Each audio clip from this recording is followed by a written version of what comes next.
Can India compete with the global technology giants with its own operating system? On the 25th of January, Rajiv Chandrasekhar, Minister of State for Electronics and IT, said the government is looking to facilitate the creation of an Indian operating system to rival companies such as Apple Incorporated and Google LLC. But can India build an OS? Mint explored why an Indian operating system. The thinking among the industry and governments across the world is that technology giants like Apple and Google wield too much control over the internet ecosystem, as they own the operating systems that run on today's smartphones and computers. According to most market estimates, Apple's iOS and Google's Android account for 99% of the world's smartphone market. They also have Chrome OS and macOS platforms, respectively, which run on computers. Control over these platforms gives them a degree of control on how apps are made, data flows, data sharing, and more. This control is also at the core of many antitrust cases. How can an OS help the government? Primarily, an OS that falls under the purview of the Indian government can be tailored to its policies from the beginning. Policies being formulated around technology today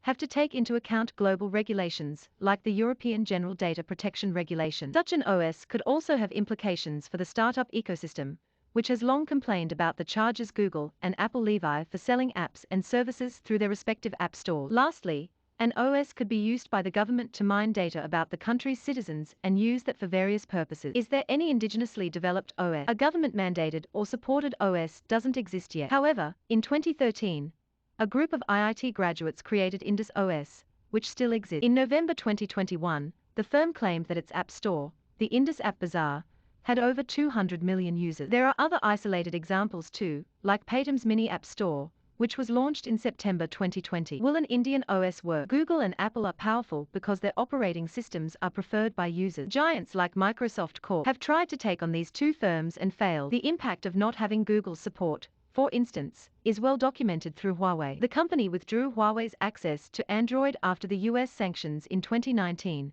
which swiftly resulted in a drop in the latter's market share. The firm's market share globally had dropped to 4% in the first quarter of 2021, from 17% in the same period in 2019. What could be an Indian OS downside? Government surveillance is one of the key concerns for an OS that's driven by the government. But Google and Apple's operating systems also come with certain important services like Maps, Mail, and App Store. These service plugins act as windows into the World Wide Web, and a new OS could struggle to bring alternatives to these services. For instance, Microsoft's now defunct Windows Phone OS lacked many key apps, and experts pointed out that scarcity as one of the main reasons for the platform's failure. Never miss a story. Stay connected and informed with Mint. Download our app now.